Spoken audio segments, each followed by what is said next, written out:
מכאן לסרט, סרט תיעודי, והסרט התיעודי ילדים גרמנים שלי הוא סיפור משפחתה של הבמאית תום פאואר, סיפורם של ילדים הנשלפים מחייהם בגרמניה מולדתם ומגיעים עם אמא לישראל. עכשיו הסרט מוצג כאן עם זכייתו בפרס תחרות עליזה שגריר, זכרה לברכה, לקולנוע תיעודי. שלום לך תום פאואר. שלום. שלום, תודה שבאת. ובכן, ספר לנו קצת על הסרט. הסרט. זה סרט אישי, אוטוביוגרפי. בעצם זאת לא הייתה המטרה שלי לעשות סרט אישי, לספר על המשפחה שלי. רציתי לדבר על זהות, על בית, על שייכות, על שורשים, על ירושה, עם מה באנו לחיים ומה אנחנו מורישים ומשאירים אחרינו. ובתור ילדה שלא בדיוק היה לה את זה, כנראה שהיה לי גם איזשהו סוג של געגוע לזה. וכאדם מבוגר, כאימא, יום אחד התעוררתי והסתכלתי על הילדים שלי ואמרתי, החיים שלהם, הילדות שלהם, זה לא ממש אני, חסרה איזושהי חוליה. אני לא ידעתי אם כל אחד יכול להבין את זה, כי זהות זה דבר מובן מאליו, אבל בדיוק על זה רציתי לעשות את הסרט.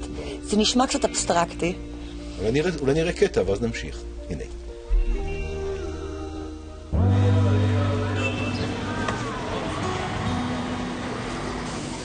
Mama, was willst du? Was habe ich denn hier verloren? Kann auch nicht sein, dass ich mich noch nicht eingelebt habe. Ja, möglicherweise ist auch... Glaube ich zwar nicht, aber wenn es so wäre, was... Na und? Na und? Trotzdem ist alles schlechter. Trotzdem ist es total gefährlich hier. Und trotzdem ist die Schule so schlecht. Und wenn ich sie abschließe, dann muss ich zum Militär. Was willst du daran schönreden? Was denn? Wir sind keine Religiösen, wir sind keine Zionisten, wir sind nicht mehr wirklich jüdisch. Was suchen wir hier? Um ein Haar wäre ich hier geboren? Ja, ich bin nicht hier geboren. Um ein Haar hätte ich es gelernt, du hast es mir nicht beigebracht. Um ein Haar wäre ich jüdisch gewesen, ich bin nicht jüdisch. Und du willst mir erzählen, dass du dir nicht vorstellen kannst, von hier wegzugehen. Wie? Muss ich mich jetzt womöglich zwischen meinen Sohn und meine Heimat entscheiden? אני מתאר לעצמי שכך זה התחיל. כלומר, זו נקודת האקספוזיציה של הסרט, נכון? ואיך זה ממשיך? הסרט לא ממש התחיל ככה. הסרט, או בכלל כל הרעיון התחיל כאמור בגרמניה, מינכן. אני מגדלת את שני ילדיי, מדברת איתם בגרמנית, חגים את החגים המקומיים, מחכים למזג האוויר המקומי. ואז החלטתי שאני חוזרת עם הילדים לשנה לארץ. אני חוזרת במטרה להכיר להם את המדינה שלי, מאיפה אני לא סתם...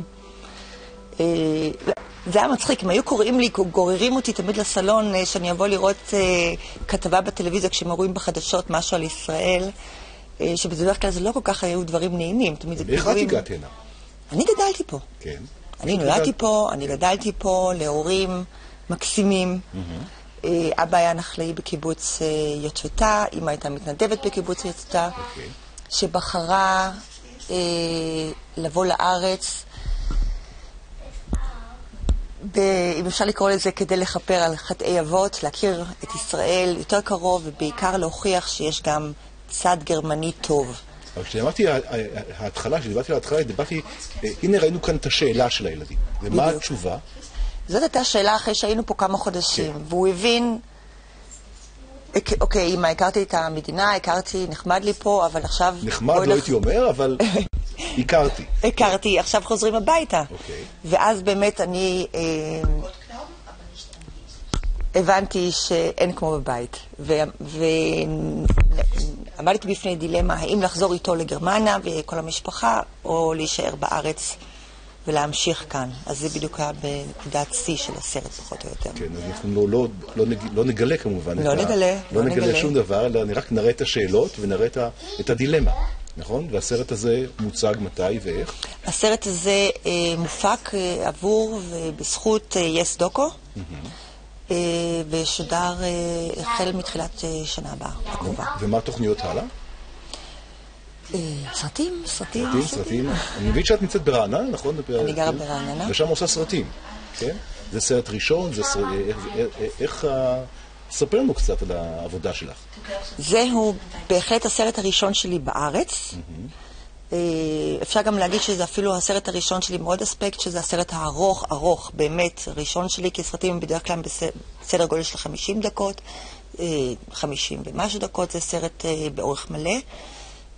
לכן גם זכיתי בכבוד לקבל את פרס עליזה שגריר, שהם בדרך כלל מעניקים את זה לסרטים, סרטי ביקורים כלשהם. בביקורים, במקרה שלי, אני כבר לא כל כך צעירה. זה בהחלט שזה הפעם הראשונה שזה עבור הצופה הישראלי, בבית, במקום הזה, והסרט הארוך. אבל כבר עשיתי סרטים בעבר, לא מעט, בגרמניה. נפלא, אז ברכות כמובן על הזכייה הזאת. תודה לך על הסרט הזה. תודה רבה. ונלך בשמחה ובסקרנות לראות. תודה רבה. אני מקווה. תודה רבה. תודה לכם.